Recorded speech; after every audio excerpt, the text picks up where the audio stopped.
हाँ जी भाई, सभी को नमस्कार, सभी को राम राम। एक बार कमेंट करके बताइए आप लोगों को आवाज़ वगैरह पूरी ढंग से आ रही है।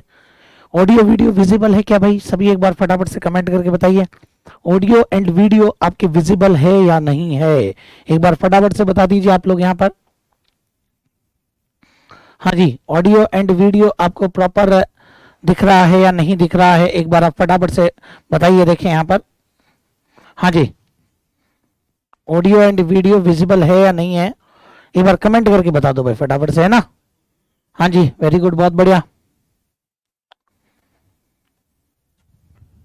चलिए साहब, सभी को नमस्कार। ऑल क्लियर है? बोले sir. Hello sir, good evening. Please increase times of classes 2 hours. बिल्कुल बिल्कुल, बहुत जल्दी करेंगे वो भी अपन। ओके, चलिए साहब, ऑडियो वीडियो विजिबल है तो अपन बात करते हैं। कल्चर जैसा ही आपके बैकग्राउंड लग रहा है ना? बढ़िया, फर्स्ट क्लास। चलिए, तो कल अपन ने कुछ लोक नृत्य छोड़ दिए थे।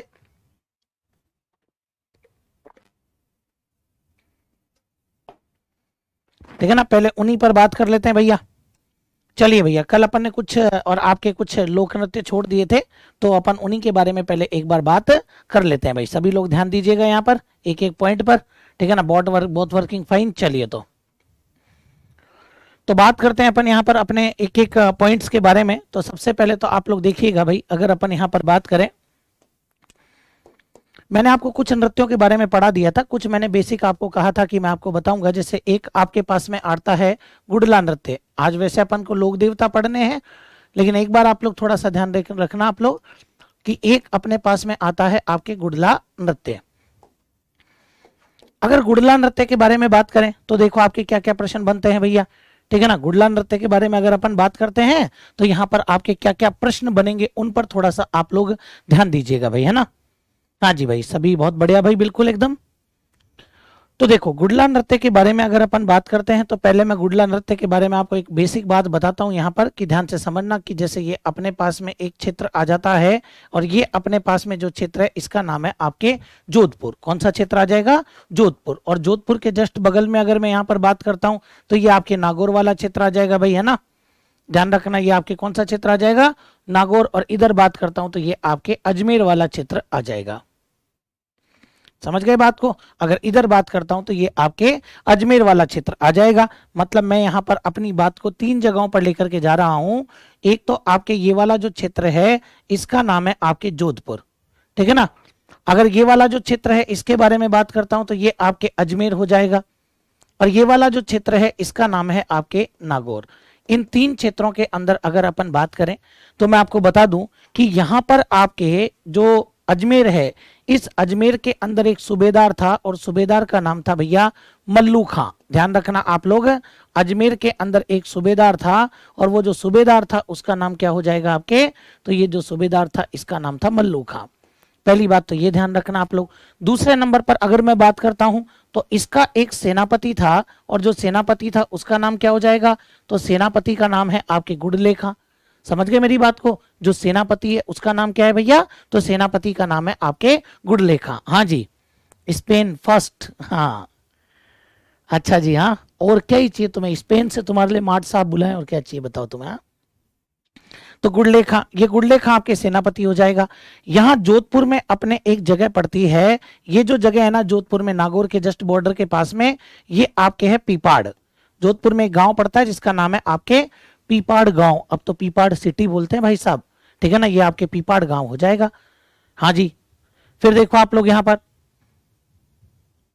चलिए साहब, अब ये दोनों के दोनों आपके मल्लू खां और गुडले खां, ये दोनों के दोनों आपके क्या करते हैं? ये दोनों के दोनों आपके यहां से, और मल्लू खां और गुडले खां जो हैं ये आपके यहां से निकलते हैं। क्यों भैया? कि भाई ये अपन पीपाड़ गांव पहुंचते हैं, और पीपाड़ गांव के अंदर उस समय गणगौर का टाइम चल रहा था। उस समय आपके गणगौर का टाइम चल रहा था, तो ये पहुंचे, और इन्होंने यहां पहुंच करके, और ऐसा कहते हैं कि 140 कन्याओं का अपहरण कर लिया भैया। किडनैपिंग केस हो गया। इन्होंने 140 कन्याओं का क्या कर लिया भाई? इन्होंने 140 कन्याओं का अपहरण कर लिया।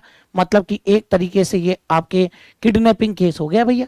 अब 140 कन्याओं का जब इन्होंने अपहरण कर लिया, तो उस समय जब आपके जोधपुर के राजा थे, ध्यान रखना आप लोग कि उस समय अगर मैं यहां पर बात करूं कि उस समय जो जोधपुर के राजा थे वो कौन थे, तो इस समय जोधपुर के राजा थे आपके राव सातल देव। जरूर याद रखना भैया, इस समय जो जोधपुर के राजा थे उनका नाम क्या था?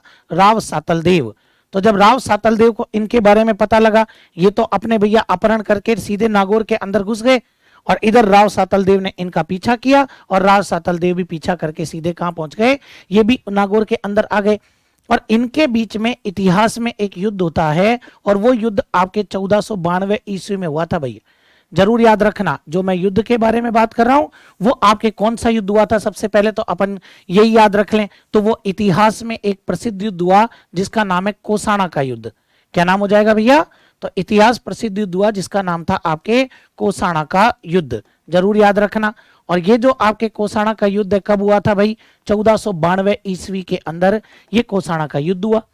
इस कोसाना के युद्ध में एक तरफ तो अपनी सेना लेकर के खड़े थे कौन? तो एक तरफ तो अपनी सेना लेकर के राव सातल देव खड़े थे, ठीक है ना। वहीं दूसरी तरफ आपके मल्लू खां जो कि आपके सूबेदार है, ये मल्लू खां सेना लेकर के खड़ा था, और मल्लू खां के साथ में उसका सेनापति गुडले खां ये भी सेना लेकर के खड़ा था। अब इस युद्ध के अंदर ये मल्लू खां तो क्या हुआ? ये मल्लू खां तो यहां से भाग गया, और बचा कौन आपके? तो ये आपके गुडले खां बचा। और इसके अंदर ये जो गुडले खां है, ये गुडले खां इस युद्ध के अंदर मारा गया। मल्लू खां तो क्या हुआ? भाग गया भैया। अब मल्लू खां तो भाग गया, तो मरा कौन? आपके गुडले खां मर गया भैया। अब ये जो गुडले खां मरा, तो राव सातल देव को इतना क्रोध आया कि हमारे क्षेत्र में भैया कन्याओं का अपहरण करके तुम ले जाओगे, इतनी तुम्हारी औकात है? तो बोले साहब गुडले खां का सिर काट दिया। सिर काटने के बाद में उसमें तीरों से छेद कर दिए, और जब तीरों से छेद किए तो वो सिर ले जा करके कन्याओं को दे दिया, और कन्याएं उसको लेकर के नृत्य करने लगी।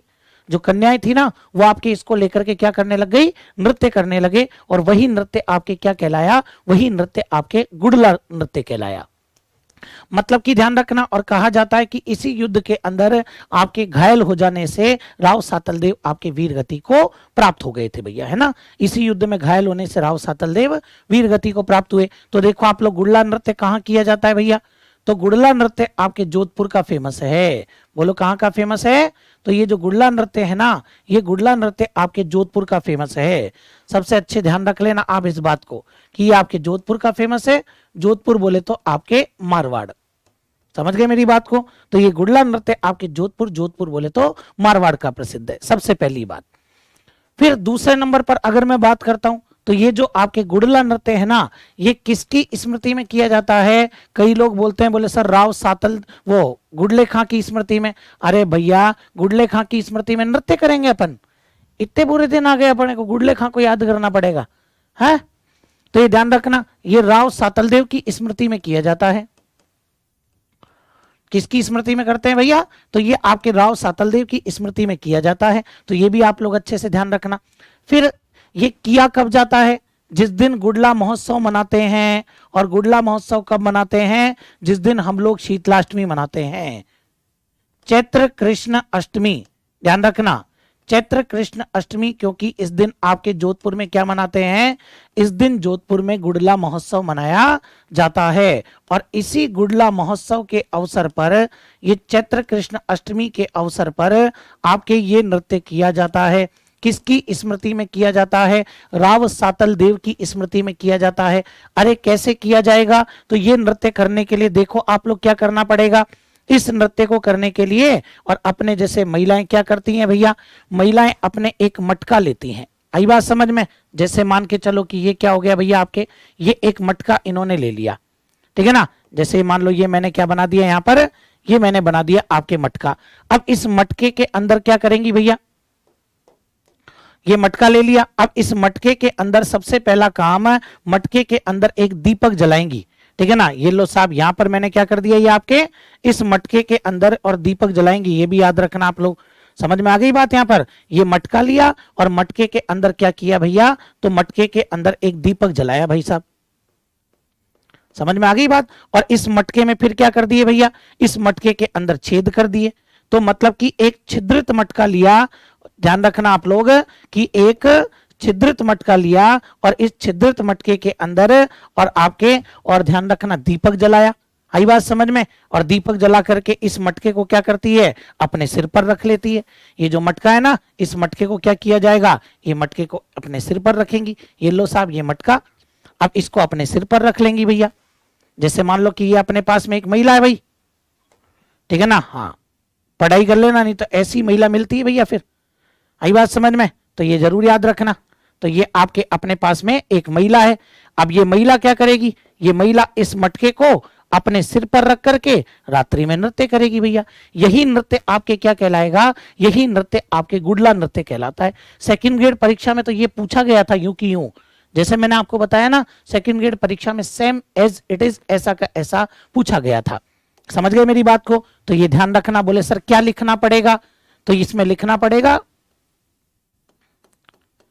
छिद्रित मटका। ध्यान रखना, इसके अंदर अपन लिख सकते हैं कि जो महिलाएं हैं उन महिलाओं द्वारा और क्या लिया जाता है भैया? आपके एक छिद्रित मटका, महिलाओं द्वारा छिद्रित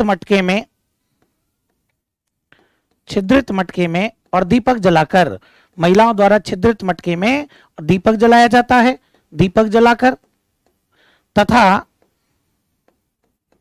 इसे अपने सर पर रख करके, इसको अपने सिर पर रख देंगी भैया, और इसे अपने सिर पर रखकर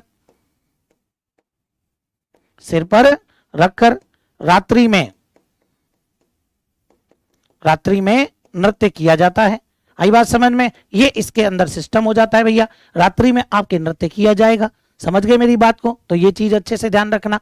फिर दूसरी बात एक यहां पर एक और निकल करके आती है कि भैया ये जो आपके और गुडला नृत्य है, इस गुडला नृत्य को राष्ट्रीय पहचान दिलाने वाले कितने आदमी थे? ठीक है ना। ये जो गुडला नृत्य है ना, इस गुडला नृत्य को राष्ट्रीय पहचान दिलाने वाले, जिन्होंने इसको राष्ट्रीय स्तर पर फेमस बनाने का काम किया, तो जिन्होंने इसको राष्ट्रीय स्तर पर फेमस बनाने का काम किया वो आपके टोटल 3 आदमी थे। नंबर वन तो नाम आता है किसका? मणिशंकर गांगुली। जरूर याद रख लेना। एक तो फेमस बनाने का काम किसने किया था? तो एक तो फेमस बनाने का काम मणिशंकर गांगुली ने किया। दूसरे नंबर पर अगर मैं बात करता हूं तो दूसरे नंबर पर फेमस बनाने का काम कौन करेगा? तो दूसरे नंबर पर फेमस बनाने का काम आपके, और अच्छे से याद रखना, एक नाम आ जाएगा आपके देवीलाल सामर। ठीक है, देवीलाल सामर ने किया। और देवीलाल सामर के अलावा नंबर तीन पर अगर मैं यहां पर बात करूं तो नंबर 3 पर आपके किसका नाम आ जाएगा? तो नंबर 3 पर अपन ले लेंगे कोमल कोठारी। ये 3 ऐसे नाम हैं जिन्होंने इनको फेमस बनाने का काम किया। किसको? गुडला नृत्य को फेमस बनाने का काम किया था भाई। समझ गए मेरी बात को? तो ये गुडला नृत्य से रिलेटेड मैंने कुछ बातें आपको यहां पर बताई, इतिहास के साथ में जोड़ते हुए बताइए। और एक चीज मैं आपको फिर बता देता हूं भैया, अपने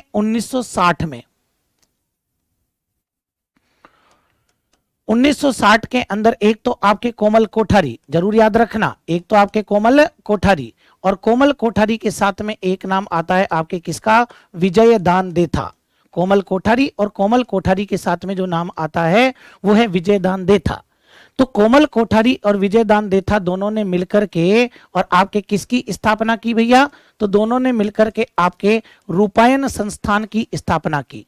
किसकी स्थापना कर दी? जरूर याद रखना, रूपायन संस्थान की स्थापना की। समझ गए मेरी बात को? और ये जो रूपायन संस्थान है ये आपके कहां पर है? ये आपके बोरुंदा, और बोरुंदा आपके पड़ता है जोधपुर ग्रामीण का पार्ट है वर्तमान में तो कहां जाएगा ये आपके? तो वर्तमान में जोधपुर ग्रामीण का पार्ट हो जाएगा। तो ये आप लोग जरूर याद रख लेना कि बोरुंदा के अंदर रूपायन संस्थान की स्थापना की, और वही रूपायन संस्थान आपके इस नृत्य को प्रसिद्धि दिलाने का काम करता है। ठीक है भैया। तो ये कौन से नृत्य के बारे में बात हो जाती है? ये गुडला नृत्य के बारे में बात समाप्त हो जाती है भाई। फटाफट से एक बार के लिए आप लोग क्लियर कर लीजिए तुरंत।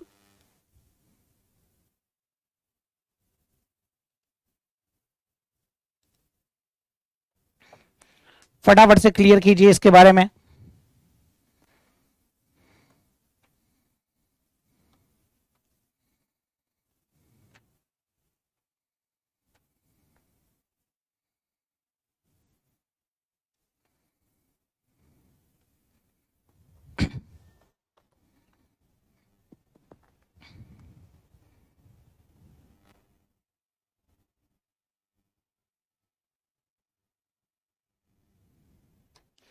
हाँ जी, कोई दिक्कत इसके अंदर? तो ये गुडला नृत्य के बारे में बात समाप्त हो जाती है।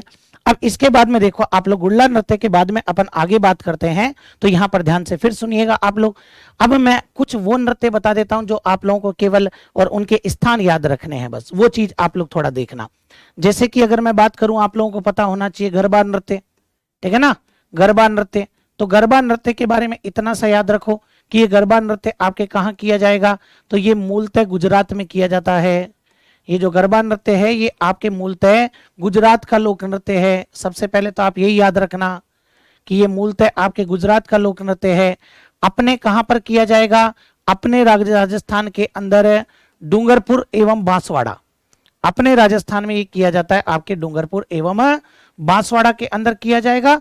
और डूंगरपुर और बांसवाड़ा में भी विशेषकर कब करते हैं भैया, अभी नवरात्रों के अंदर चला ही था, ध्यान रखना नवरात्रों में। और कौन करेगा, महिलाएं करेंगी, तो नवरात्रों में महिलाओं द्वारा किया जाएगा। लो साहब, खैर ये तो वो वाली चीज है जो अपन बेसिकली जानते हैं, जो अपन बेसिकली जानते हैं वो बात मैंने अभी आपको यहां पर बताई है। कौन से नृत्य के बारे में, तो ये अपन ने जो बात करी है आपके गरबा नृत्य के बारे में बात करी भैया। गरबा के बाद में और कौन कौन से याद रखने हैं बोले सर, तो एक याद रखना भैया डांडिया। कौन सा नृत्य याद रखोगे, डांडिया नृत्य भी याद रखना।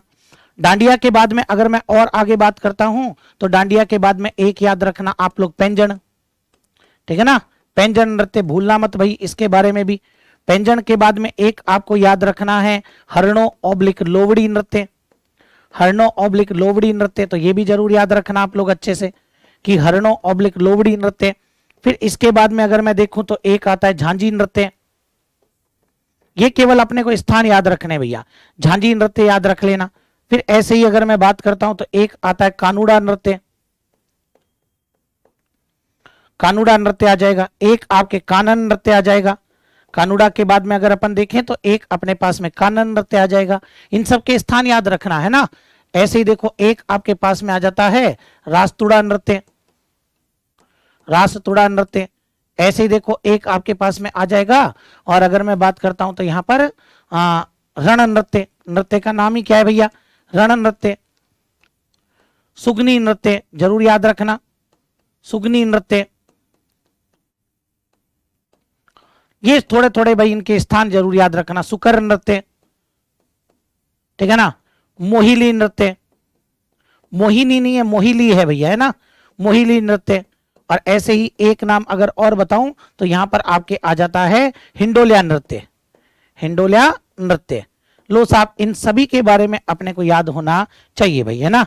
चलिए तो देखते हैं एक बार यहां पर इन सब के स्थान याद कर लेना, अपना काम हो जाएगा।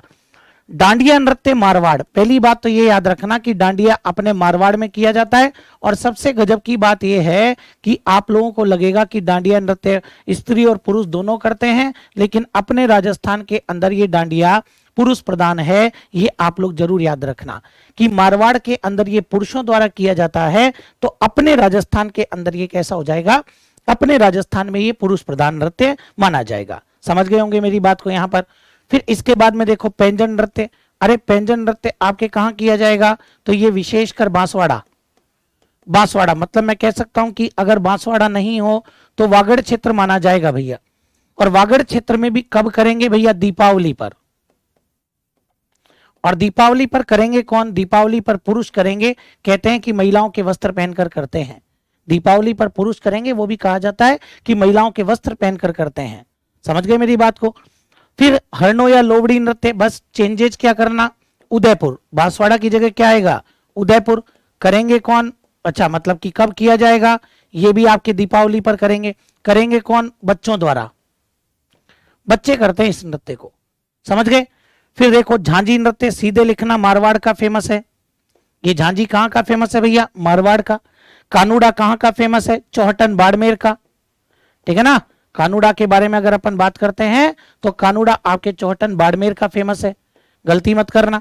कानन नृत्य कनाना बालोतरा का फेमस है। अब ये तो जगह तो याद रखनी पड़ेगी आपको, है ना। कनाना बालोतरा का फेमस है। रासतुड़ा बाड़मेर का फेमस है, रासतुड़ा जो नृत्य बाड़मेर का फेमस है। रण नृत्य मेवाड़ का फेमस है, ध्यान रखना, ठीक है। सुगनी नृत्य पाली का फेमस है भैया। सुकर नृत्य मेवाड़ में आदिवासी करते हैं, मेवाड़ में कौन करते हैं, आदिवासी करते हैं। इसमें मैं कुछ समझा नहीं सकता ना, इसलिए मैं आप लोगों को वैसे ही बता रहा हूं कि भाई आप लोग केवल याद रख लेना, आपके नोट्स भी कंप्लीट हो जाएंगे इससे। मोहिली प्रतापगढ़ के अंदर और हिंडोलिया आपके जैसलमेर में किया जाने वाला नृत्य है। लीजिए साहब, ये अपने लोक नृत्यों की बात क्या हो जाती है समाप्त। फटाफट से क्लियर करो भाई इसको, हाँ फटाफट से क्लियर कर लेना आप लोग अच्छे से।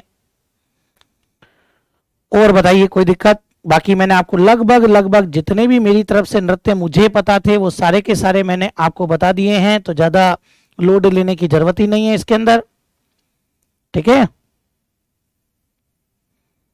हाँ जी,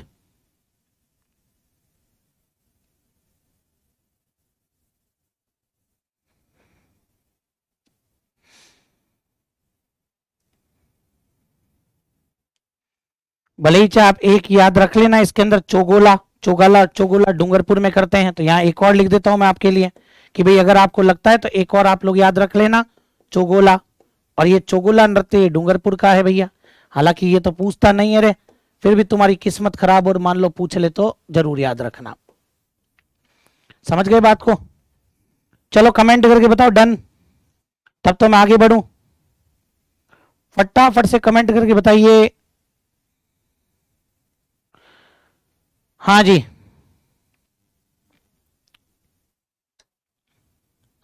ओके।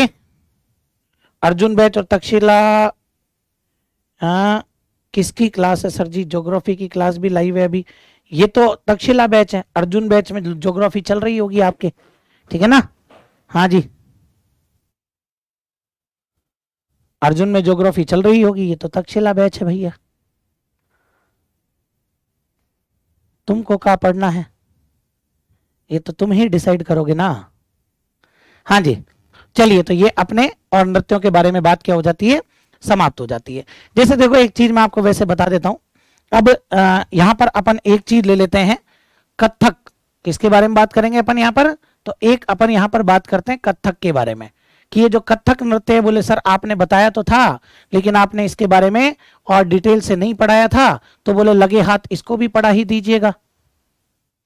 कथक नृत्य के बारे में बात कर लेते हैं। तो देखिएगा आप लोग, कथक नृत्य के बारे में क्या क्या प्रश्न बनेंगे। देखो कथक नृत्य, पहली बात तो आपको पता ही है कि ये कथक नृत्य अपने राजस्थान ही नहीं, वैसे तो मैंने आपको बताया था कि राजस्थान ही नहीं, उत्तर भारत, पूरे अपने उत्तर भारत का और ये माना जाता है एकमात्र शास्त्रीय नृत्य। समझ गए होंगे मेरी बात को?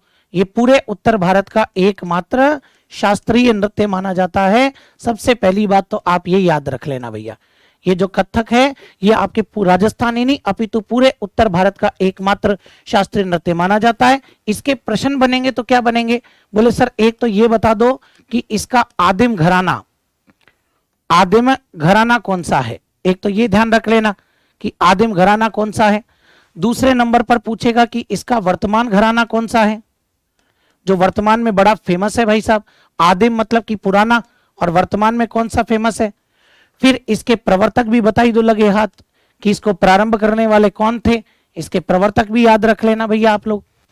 प्रवर्तक के बाद में अगर अपन बात करते हैं तो अपने को यह भी पता होना चाहिए कि इसके प्रमुख कलाकार कौन है भैया, जो बड़े फेमस हैं प्रमुख कलाकार, विश्व प्रसिद्ध कलाकार भी कह सकता हूं। फिर यहां पर यह भी पता होना चाहिए कि कथक केंद्र कहां पर है भाई, कथक केंद्र कहां पर है यह भी पता होना चाहिए। और फिर यह भी पता होना चाहिए कि इसके अन्य कलाकार कौन हैं, अन्य कलाकार जो बड़े फेमस हैं उनके क्या क्या नाम है भाई। चलो साहब इसको भी समाप्त कर देते हैं अपन यहां पर, ठीक है ना, कि कथक नृत्य होता क्या है वो देखो आप लोग। सबसे पहले आदिम घराना, जो सबसे प्राचीन घराना है जहां से शुरू हुआ था वो जयपुर है भैया, ये जयपुर से शुरू हुआ। वर्तमान में जो फेमस है ना, जो वर्तमान घराना फेमस है वो लखनऊ हो जाएगा, जो वर्तमान में फेमस है वो कौन सा है आपके, लखनऊ हो जाएगा।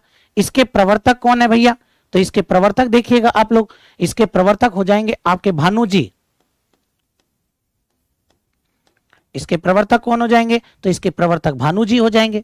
फिर इसके प्रमुख कलाकार कौन है, तो इसके जो प्रमुख कलाकार हैं उनका नाम है बिरजू महाराज। इसके जो प्रमुख कलाकार हैं उनका नाम क्या है भैया, तो उनका नाम हो जाएगा बिरजू महाराज। तो बिरजू महाराज इसके प्रमुख कलाकार है। कथक केंद्र आपके कहां पर स्थित है, तो ये कथक केंद्र भैया जयपुर में स्थित है, और जयपुर में इसकी जो स्थापना की गई थी वो की गई थी आपके 1978-79 1978-79 में जयपुर में आपके कथक केंद्र स्थापित हुआ। ठीक है ना। हाँ, बिरजू महाराज प्रमुख कलाकार है, छज्जू महाराज नहीं। और अन्य कलाकारों में देखो, जैसे एक तो उदय शंकर, अन्य कलाकार में जो आपके नाम आता है वो तो उदय शंकर, और एक भैया बड़ी फेमस है आपके प्रेरणा श्रीमाली। कौन फेमस है आपके, तो ये ध्यान रखना, एक आपके बड़ी फेमस है इसके अंदर प्रेरणा श्रीमाली, ये जरूर याद रख लेना आप लोग। बाकी दो लाल ब्रदर्स बोलते हैं उनको अपन, देवीलाल और दुर्गालाल, लाल ब्रदर्स के नाम से जानते हैं अपन उनको। एक तो आपके देवीलाल और एक आपके दुर्गालाल, ये भी इसके अंदर बड़े फेमस है। दोनों को किस नाम से जानते हैं, दोनों को लाल ब्रदर्स के नाम से जानते हैं, भाई हैं इसलिए लाल ब्रदर्स बोलते हैं दोनों को। तो ये अपने राजस्थान के अंदर प्रमुख कलाकार हो जाएंगे भैया, समझ गए होंगे बात को यहां पर। ठीक है ना। और एक आखिरी बात करके अपनी बात को खत्म करता हूं इसके अंदर, कि भैया अगर आपसे पूछ ले, शायद मैंने बता दिया हो और नहीं बताया तो कोई बात नहीं, तो अब देख लो आप लोग इधर, मुझे नहीं पता कि मैंने बताया कि नहीं बताया, तो यहां पर एक प्रश्न मैं और बता देता हूं। ये तो आपके कथक के बारे में बात हो गई, आप ही लोग बताइए, क्या मैंने आपको इसके बारे में बता दिया था क्या, घूमर गणगौर नृत्य अकादमी, बताइए आप लोग, क्या मैंने आपको इसके बारे में बता दिया था क्या, कि घूमर गणगौर नृत्य अकादमी, फटाफट से बताइए कि घूमर गणगौर नृत्य अकादमी के बारे में क्या मैं आपको बता चुका हूं क्या, इसको क्लियर कीजिए और फटाफट से बताइए आप लोग कि घूमर गणगौर नृत्य अकादमी के बारे में मैं आपको बता चुका हूं क्या, फटाफट से आंसर दीजिएगा भाई।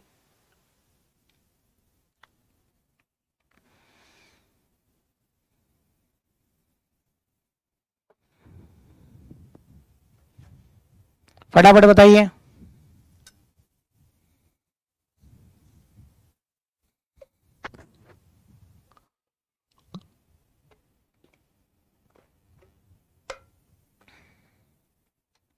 कोई कमेंट नहीं, फटाफट से बताइए, क्या मैं आपको इसके बारे में बता चुका हूं क्या, घूमर गणगौर नृत्य अकादमी। गुरुजी आपकी और ज्योग्राफी क्लास साथ चल रही है, वो ज्योग्राफी तो अर्जुन बैच में है ना, और ये वाली जो क्लास है ये तक्षशिला वाले बैच में, समझ गए मेरी बात को, तो ये ध्यान रखना।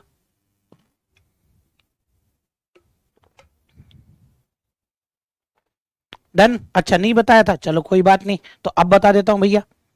ये जो घूमर गणगौर नृत्य अकादमी है ना, इसका मुख्यालय पता है कहां पर है, ये जो घूमर गणगौर नृत्य अकादमी है इसका मुख्यालय है आपके बंबई में, मुंबई, मुंबा देवी का मुंबई, हाँ मुंबई, ये ध्यान रख लेना, ये आपके मुंबई के अंदर है। दूसरी बात, ये जो घूमर गणगौर नृत्य अकादमी है, इनकी संस्थापक कौन है भैया, इसकी संस्थापक, संस्थापक से पहले तो ये याद रख लो ना, बोले सर इसकी स्थापना कब हुई थी,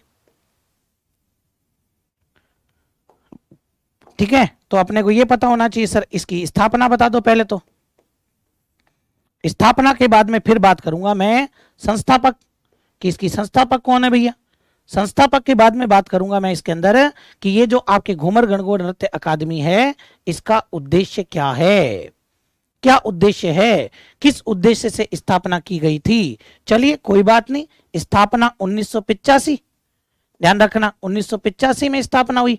संस्थापक कौन है, संस्थापक राजकुमारी गोवर्धन कुमारी,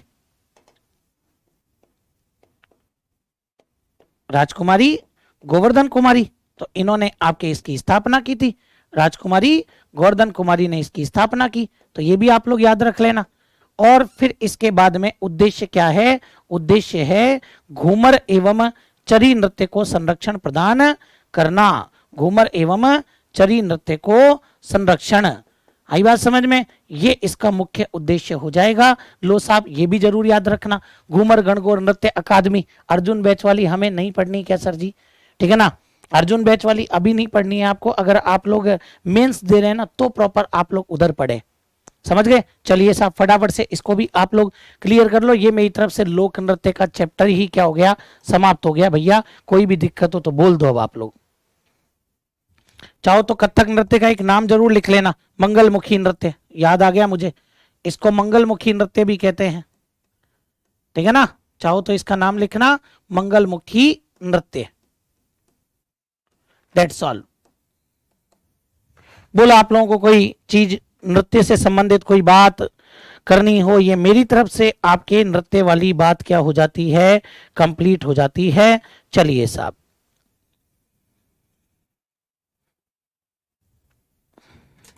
एनी डाउट बताइए, कोई दिक्कत किसी को? कोई भी प्रश्न आपको इसके अंदर पूछना हो तो आप लोग पूछ सकते हैं भैया, कोई भी क्वेश्चन आप लोगों को पूछना हो तो पूछ लीजिए। बाकी मेरी तरफ से ये चैप्टर आपके क्या हो जाता है भाई, मेरी तरफ से एक बार के लिए तो कंप्लीट हो जाता है। अब आप लोग बताइए, आप लोगों को कुछ पूछना है क्या?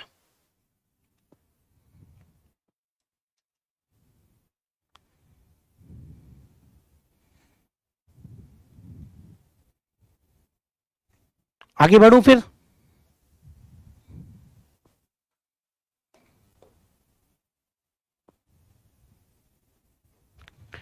डन, आगे बढ़ूं क्या भाई? हाँ जी, चलिए। तो अब इसके बाद में मैं आगे बढ़ता हूं, और आगे बढ़ता हूं तो अपने पास में क्या क्या विशेष बातें आती हैं वो आप लोग देखिएगा भाई। All clear sir? चलो, नृत्य वाली बात कर ली अपन ने, गीतों को भी पढ़ लिया, अपन ने नृत्यों को भी पढ़ लिया। अब थोड़ा सा म्यूजिक से अपन हटते हैं, नहीं तो म्यूजिक ही म्यूजिक पढ़ेंगे ना तो फिर अपने को लगेगा कि कल्चर पढ़ रहे हैं या म्यूजिक पढ़ रहे हैं, ठीक है ना? तब आपको ऐसा लगेगा भैया। तो देखो आप लोग, चलिए साहब, अब इधर ध्यान देना आप लोग। यहां पर अगर अपन यहां पर बात करते हैं तो अब इसके अंदर अपने पास में क्या आ जाएगा आपके, अगला चैप्टर अपन ले लेते हैं, और अगला चैप्टर अपने पास में आएगा राजस्थान लोक देवता, ठीक है ना? राजस्थान लोक देवता के बारे में अपन यहां पर बात करेंगे भाई, राजस्थान लोक देवता। चलिए, अब राजस्थान लोक देवता के बारे में अपन बात करते हैं। तो देखो आप यहां पर समझना मेरी बात को। सबसे पहली बात, राजस्थान लोक देवता के अंदर पहली चीज तो ये याद रखना कि भाई अपने मारवाड़ के अंदर 5 प्रमुख लोक देवता हैं, या मैं यूं कहूं कि पहले तो अपने ये भी याद रख लें कि भाई लोक देवता बना कौन है भैया, ठीक है ना? वेरियाल नृत्य छोड़ दो, वो केवल वेरियाल नृत्य भील जनजाति का है, बस इतना सा याद रखना, और कुछ भी अपने को ज्यादा पढ़ने की जरूरत नहीं है उसके अंदर। समझ गए मेरी बात को? अब बात को सुनो, मैं यहां पर क्या कहना चाह रहा हूं। अब यहां पर अपने पास में एक बात आती है कि लोक देवता बना कौन। तो लोक देवता के बारे में एक यूं कहा जाता है कि धर जाता धर्म पलटता तिरिया पड़ता ताव, और तीन दिहाड़ा त्यागरी कई रंग कई राव। धर जाता मतलब जिसने धरती की रक्षा के लिए, धर्म पलटता जिसने धर्म की रक्षा के लिए, तिरिया पड़ता ताव, तिरिया मतलब नारी चरित्र, इन तीनों पर धर जाता, धर्म पलटता, तिरिया पड़ता ताव मतलब संकट, धरती पर, धर्म पर और नारी के चरित्र पर जब जब संकट आया है तो तीन दिहाड़ा त्यागरी, इन 3 चीजों के लिए जिन्होंने भी त्याग किया है, कई रंक कई राव, चाहे वो आपके रंक हो चाहे वो आपके राजा हो, हमने उसको क्या मान लिया, हमने उसको लोक देवता मान लिया भैया। हमने उसको क्या मान लिया, तो हमने उसको लोक देवता मान लिया भाई साहब, ठीक है ना? तो देखो आप लोग यहां पर, अब यहीं से अपना चैप्टर शुरू हो जाएगा कि सबसे पहले अगर मैं बात करता हूं तो हमारा जो मारवाड़ वाला क्षेत्र है, मारवाड़ बोले तो जोधपुर और उसके आसपास का क्षेत्र, मारवाड़ बोले तो जोधपुर और उसके आसपास का क्षेत्र, इस मारवाड़ क्षेत्र के अंदर आपके 5 प्रमुख लोक देवता है भैया। कितने? 5 प्रमुख लोक देवता। ये जो मारवाड़ वाला क्षेत्र है इसके अंदर आपके 5 प्रमुख लोक देवता हैं।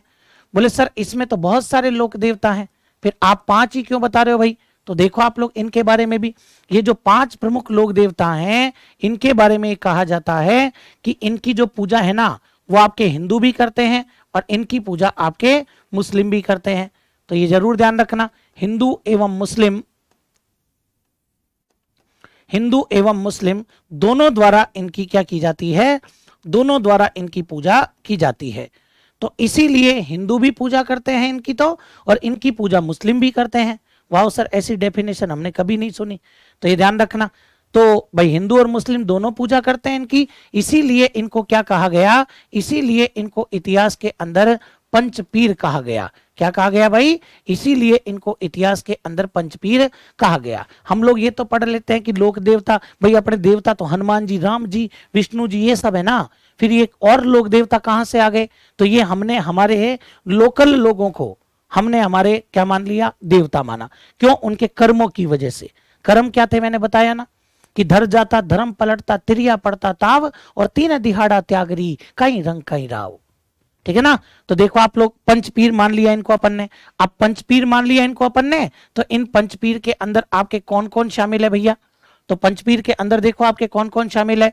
तो जिनको याद नहीं होता वो इसको समझना भैया, बाकी जिनको याद है वो तो चलो छोड़ो, जिनको याद नहीं होता वो देखो इसके अंदर मैंने क्या लिखा। जिसको पंचपीर नहीं पता है वो याद रखना गोपा मेरा है, क्या याद रख लेना। वेरी गुड, देखो आप लोग बबलू जी ने आंसर दे दिया, गोपा मेरा है। अब गोपा मेरा है के अंदर यहाँ पर गो का मतलब क्या हो जाएगा, तो यहाँ पर गो का मतलब हो जाएगा आपके गोगा जी। यहाँ पर गो का मतलब क्या हो जाएगा, गो का मतलब गोगा जी हो जाएगा।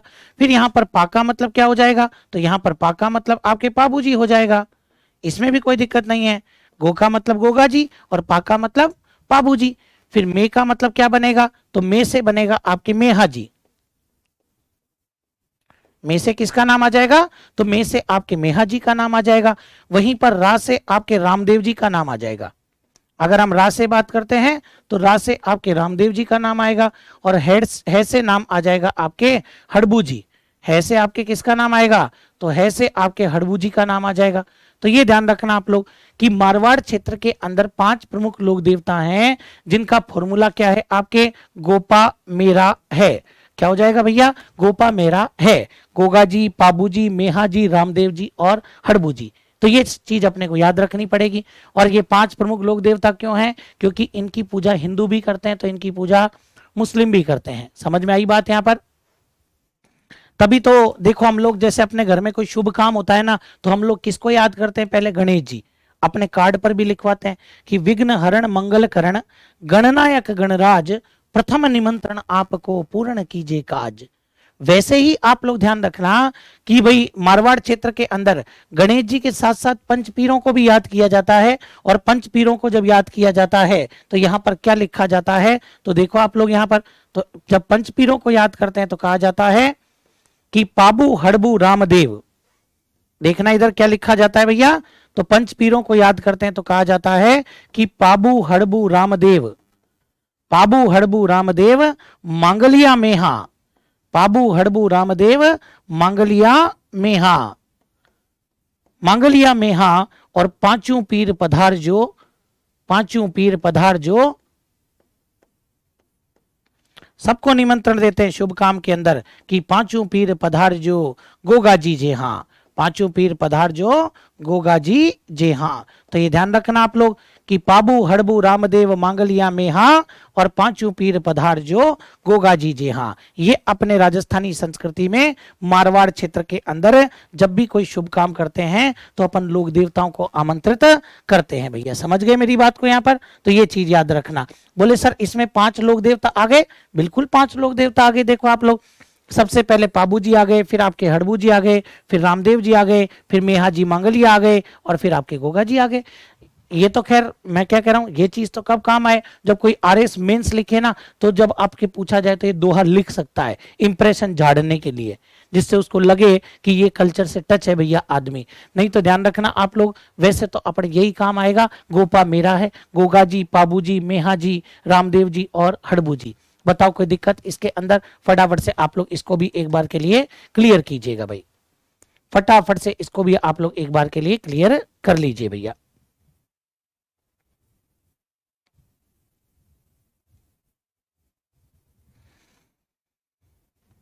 चलिए साहब कमेंट कर दिया करो जिससे मुझे पता रहे। और ये ध्यान रखना आप लोग, कल को ये भी प्रश्न पूछ सकता है कि पंचपीर का संबंध कहां से है। तो ये जो पंचपीर आप लोग पढ़ रहे हैं ना, इनका संबंध भी आपके किससे हो जाएगा, इनका संबंध आपके और रामदेव वो सॉरी मारवाड़ से है।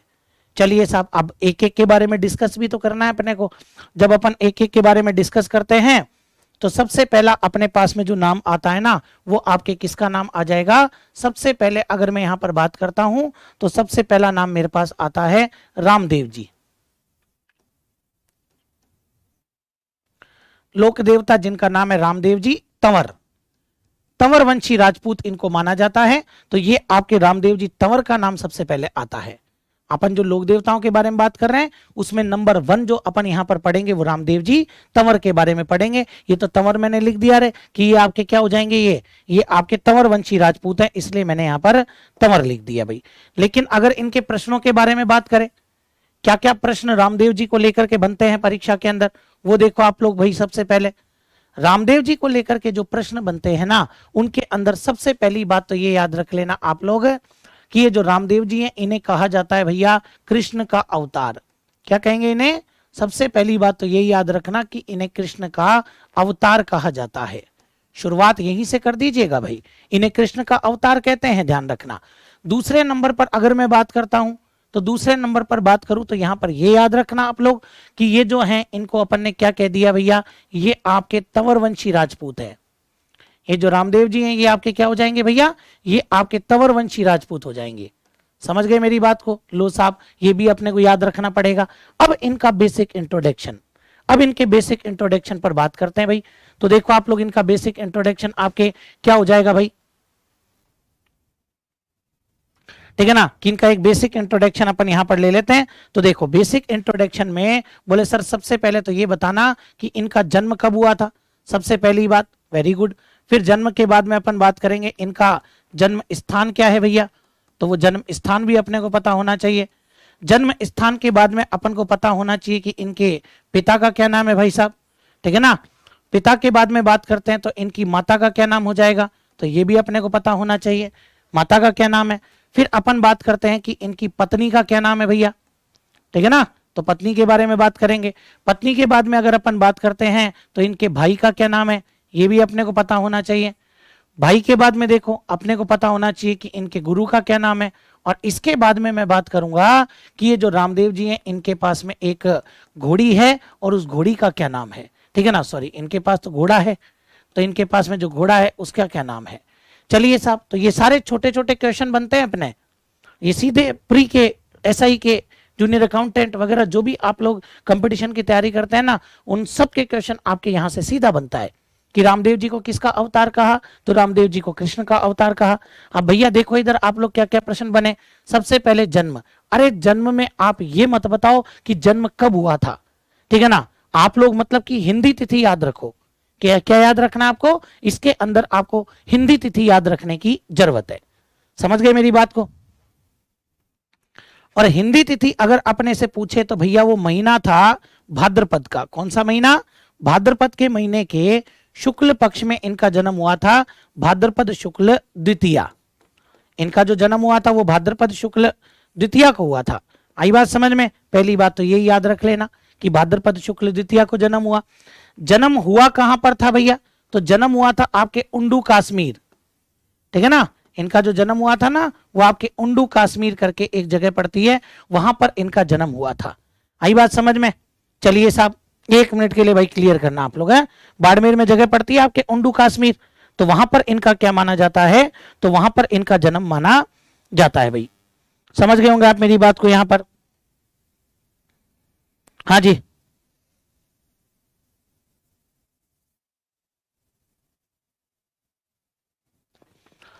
हाँ जी, चलिए साहब, तो उंडू कश्मीर, उंडू कश्मीर आपके कहां पड़ता है भैया, ये आपके शिव तहसील का नाम है शिव। और बाड़मेर, अभी पॉलिटिकल व्यू से ये शिव तहसील काफी फेमस चल रही है भैया, राजनीतिक चुनाव चल रहे हैं तो शिव तहसील भी काफी फेमस चल रही है आपके, ध्यान रखना। आई बात समझ में? हाँ, अभी चुनाव का दौर चल रहा है ना, 25 तारीख को चुनाव है अपने यहाँ, तो ये थोड़ा सा ध्यान रखना, ये काफी ट्रेंडिंग में चल रही है भाई आपके। तो शिव बाड़मेर के अंदर जन्म हुआ था। और ये ध्यान रखना, बाड़मेर के अंदर अपने जो द्वितीया होती है ना, उस द्वितीया को बोलते हैं बीज। बाड़मेर में जो अपने द्वितीया है ना, दो को बोलते हैं वहां पर बीज, इसीलिए। और ये बीज है किसकी, मतलब द्वितीया किसकी बीज है ये, रामदेव जी। रामदेव जी कौन? बाबा, बाबा रामदेव। वो बाबा रामदेव नहीं जो सांस को ऊपर नीचे करे ना, लोक देवता बाबा रामदेव की बात कर रहा है। तो ये जरूर याद रख लेना आप लोग। इस दिन को हम किस रूप में मनाते हैं, इस दिन को हम मनाते हैं बाबेरी बीज, बाबा की बीज। तो ये ध्यान रखना, इसको अपन क्या बोलेंगे, बाबेरी बीज के नाम से अपन इसको जानते हैं भैया, ठीक है। फिर इनके पिता का नाम देखो, तो थोड़ा बहुत भी अगर कल्चर से जुड़े हुए हो ना, तो ये चीजें तो अपने को पता होनी चाहिए, इनके ध्यान रखना। क्योंकि आपको ये तो पता होगा कि रामदेव जी का मुख्य मंदिर कहाँ है, तो रामदेव जी का मुख्य मंदिर आपके रूणीचा, रूणीचा जैसलमेर में मंदिर है, तभी तो इनको अपन कहते हैं रूणीचारा धनी। क्या कहते हैं इनको? रूणीचारा धनी अपन कहते हैं इनको। समझ गए मेरी बात को? रूणीचारा धनी कहते हैं ना, तभी तो देखो आप लोग अगर इनका भजन सुनते हो तो उसमें पूरी बात आ जाती है। क्या आता है उसके अंदर, रूणी चारा धनिया अजमाल जीरा कंवरा माता मेणा देरा लाल रानी नितलला भरतार मारो हेलो। ओ मारो हेलो सुनो जी रामा पीर जी, मारो हेलो सुनो जी रामा पीर। अरे घर घर होवे पूजा थारी, गांव गांव जस गावे रे, जो कोई लेवे नाम पीर रो, मन चाहो फल पावे रे। ओ राम सा पीर थारी मेरी न ढोग लगावा, मन डारा फूल चढ़ावा, ओ रूणी चारा धनिया अज माल जीरा कवरा, माता मैणा देरा लाल रानी नेतलरा भरतार, मारो हेलो ओ मारो हेलो सुनो जी रामा पीर, मारो हेलो सुनो जी रामा पीर। मतलब देखो क्या आया, रूणी चारा धनिया, मंदिर कहाँ है, रूणीचा में। अजमाल जीरा कंवरा, पिता का नाम अजमाल तंवर। माता मीणा दे लाल, माता का नाम मीणा दे। रानी नेतलरा भरतार, पत्नी का नाम नेतल दे। मारो हेलो सुनो जी रामा पीर, मतलब इनको क्या कहते हैं, रामसा पीर के नाम से भी इनको जाना जाता है। तो देखो 5 प्रश्न, एक गीत में 5 प्रश्न मिले, ठीक है ना। तो पिता का नाम क्या हो जाएगा, तो पिता का नाम हो जाएगा अजमाल तंवर। पिता का नाम क्या हो जाएगा भैया, तो इनके पिता का नाम है अजमाल तंवर, समझ गए। फिर माता का क्या नाम है भैया, माता मैणा देरा लाल, तो माता का नाम हो जाएगा मैणा दे।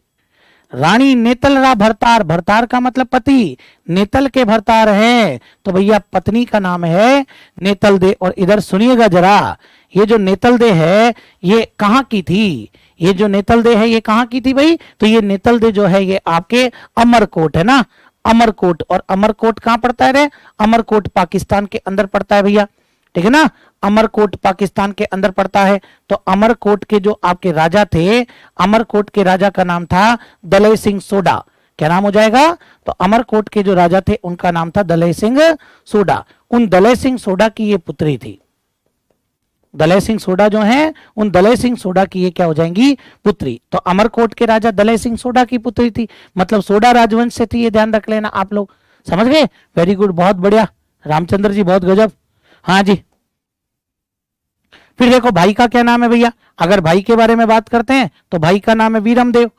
अरे भाई साहब, छोटा भाई कृष्ण का अवतार है, तो बड़ा भाई किसका अवतार होगा, जब छोटा भाई कृष्ण का अवतार है तो बड़ा भाई किसका अवतार होगा, बलराम का। तो इसीलिए तो वीरमदेव जी को क्या कहा जाता है, तो वीरमदेव जी को बलराम का अवतार मानते हैं।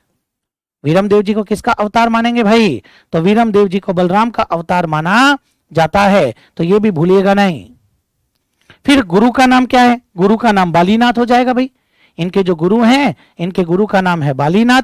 और इनके पास में एक घोड़ा है जिसका नाम है लीला, तभी तो इनको बोलते हैं लीला, लीले घोड़ेरा असवार, तभी तो कहते हैं लीले घोड़ेरा असवार। तो ध्यान रखना, इनके पास में जो घोड़ा है उसका नाम हो जाएगा आपके लीला। तो ये एक बेसिक इंट्रोडक्शन मैंने यहां पर आपको बताया, ये जरूर याद रखना आप लोग, एक बेसिक इंट्रोडक्शन मैंने आपको यहां पर बता दिया। 2 तरह की बातें करता हूं, लेकिन उससे पहले आप लोग एक बार क्लियर कर लीजिए इस वाली बात को भी फटाफट से।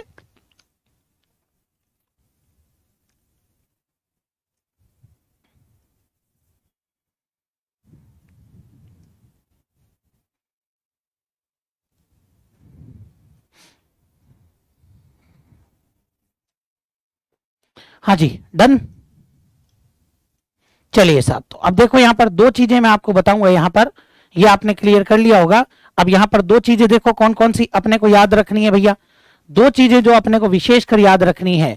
एक तो देखो, एक जगह अपन चीजों को कर लेते हैं ना, तो याद करने में थोड़ी सी क्या होती है, मेरी नजर में ऐसा होता है कि याद करने में थोड़ी सी आसानी हो जाती है भैया। अगर अपन चीजों को एक जगह कर लेना, तो मैं जहां तक मानता हूं कि याद करने में थोड़ी सी क्या होती है, अपने को आसानी होती है, बाकी तो खैर क्या ही करना है रे। तो देखो आप लोग, अपने से पूछेगा कि हमारे पास में एक रामदेव जी जो हैं, इन रामदेव जी के पास में और सवारी क्या है, ध्यान रखना। अभी देखो रामदेव जी के पास में सवारी क्या है, फिर पूछेगा अपने से, हमें यह बताइएगा कि देवनारायण जी के पास में सवारी क्या है भैया, कि देवनारायण जी के पास में क्या सवारी है। फिर हमसे पूछेगा कि हमें तेजा जी के बारे में भी बताओ भैया, कि तेजा जी के पास में कौन सी सवारी है, ठीक है ना, तेजा जी के बारे में भी पता होना चाहिए। तेजा जी के बाद में अपने को पता होना चाहिए कि भाई पाबू जी के पास में कौन सी सवारी है, पाबू जी। पाबू जी के बाद में देखें तो अपने को पता होना चाहिए मेहा जी के पास में कौन सी सवारी है, मेहा जी के बाद में अपने को गोगा जी का भी पता होना चाहिए कि गोगा जी के पास में कौन सी सवारी है। फिर अपने को हड़बू जी का पता होना चाहिए कि हड़बू जी के पास में कौन सी सवारी है। ये सब अपने लोक देवता ही तो हैं। और फिर अपने पास में एक आते हैं देव बाबा, एक तो आपके देवनारायण जी हैं और एक अपने पास में कौन से आ जाएंगे भाई, एक अपने पास में आ जाएंगे देव बाबा। लो साहब, इन सब के बारे में अगर अपन ध्यान दें तो अपने को याद होना चाहिए सारी की सारी बातें कि रामदेव जी के पास क्या है, देवनारायण जी के पास क्या है, तेजा जी के पास में क्या है, पाबू जी के पास में कौन सी सवारी है, मेहा जी के पास में कौन सी सवारी है, गोगा जी के पास में कौन सी सवारी है, और भैया हड़बू जी के पास में कौन सी सवारी है। तो देखो आप लोग इधर याद करना इनको अच्छे से। हाँ जी, तो देखो रामदेव जी के पास में बात करें, हाँ तो रामदेव जी के पास में अगर अपन बात करते हैं तो रामदेव जी के पास में आपके क्या आ जाएगा भैया, तो रामदेव जी के पास में आपके लीला, अभी अभी मैंने बताया आपको कि इनके पास में लीला नाम का घोड़ा है। जबकि अगर मैं यहां पर बात करता हूं देवनारायण जी, तो देवनारायण जी के पास में आपके लीलागर, क्या करना भैया, देवनारायण जी के बारे में पूछे तो लीलागर, हाँ राम सा पीर लाज राख्यो नौकरी लगा दियो बेगा बेगा मान सगड़ा ना, हाँ तो लीलागर। तेजा जी के पास में क्या है, लीलन। देखो आप लोग मिलते जुलते नाम है, लीला घोड़ा, लीलागर घोड़ा, लीलन, जिसको अपन सिणगारी भी बोलते हैं, सिणगारी भी बोलते हैं, ये घोड़ी है, ध्यान रखना आप लोग, ठीक है ना। पाबू जी के पास में भी एक घोड़ी है जिसका नाम है केसर कालमी। पाबू जी के पास में जो घोड़ी है उसका नाम क्या है भैया, तो उसका नाम केसर कालमी हो जाएगा। फिर मेहा जी, मेहा जी के पास में क्या है आपके, तो मेहा जी के पास में किरण काबरा, मेहा जी के पास में घोड़ा है किरण काबरा। गोगा जी के पास में जो है नीली घोड़ी है। लो साहब, इनके पास में अपन ने पढ़ा किसी के पास में घोड़ा, किसी के पास में घोड़ी। अब यहां पर देखे हड़बू जी, हड़बू जी की सवारी है सियार, थोड़ा याद रखना डिफरेंट बात है। और ये जो देव बाबा है इनकी सवारी है भैंसा। देव बाबा की सवारी क्या है, तो देव बाबा की सवारी हो जाएगी आपके भैंसा। समझ गए होंगे आप मेरी बात को। तो ये सबसे पहले अपने को ये सवारियों के बारे में भी याद रखना पड़ेगा भैया, है ना। कोई दिक्कत इसके अंदर, चलो तो लगे हाथ एक चीज और बता देता हूं फिर यहां पर, ठीक है ना। थोड़ा सा टाइम और ले लेता हूं आपका, और थोड़ा सा टाइम और ले लेता हूं, तो यहां पर आपको एक बात और बता देता हूं भैया, मन कर रहा है इसलिए बता ही देता हूं भैया आप लोगों को, ठीक है ना। बता दूं ना, चलिए साहब। तो एक ऐसे ही देखो आप लोग, दो, दो के बाद में ये तीसरी बात, तीन के बाद में चौथी बात, और चौथी के बाद में अपने पांचवी बात, इसके अंदर पूरी बात आ जाएगी रे अपने। तो देखो आप लोग यहां पर ध्यान से समझना, 5 लोगों के बारे में अपने को विशेषकर याद होना चाहिए। और ये 5 लोग आपके कौन कौन से हैं, तो वो अपन एक बार देखते हैं भैया, है ना।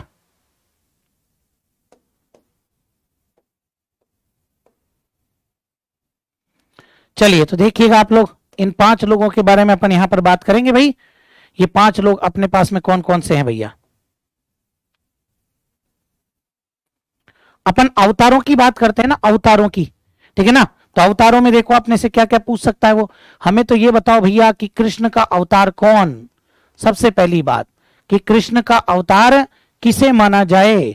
और जब आप कृष्ण का फाइनल कर दो तो हमें ये बता दो कि हम भगवान विष्णु का अवतार किसे मान सकते हैं, कृष्ण का अवतार कौन, विष्णु का अवतार कौन। फिर ये भी बता दो लगे हाथ, शिव का अवतार कौन, शिव के बाद में अपने को पता होना चाहिए, और लक्ष्मण का अवतार कौन,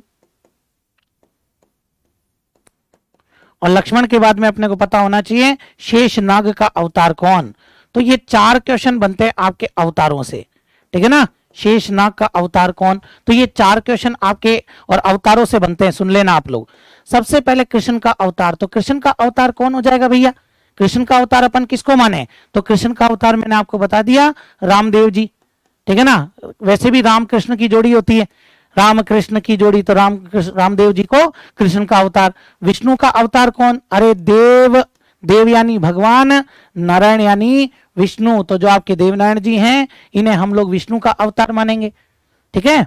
फिर आपके शिव देखो, शिव का अवतार तेजा जी को मानते हैं भैया, तेजा जी को अपन कहते हैं शिव का अवतार। लो साहब, ये भी बात क्लियर। फिर लक्ष्मण का अवतार किसको माने, तो लक्ष्मण का अवतार मानेंगे अपन पाबू जी को। किसको मानेंगे भैया, पाबू जी को मानेंगे। एक जगह कर लोगे तो याद करने में आसानी रहेगी बस। और अगर पूछे कि शेषनाग का अवतार कौन, तो शेषनाग का अवतार कल्ला जी।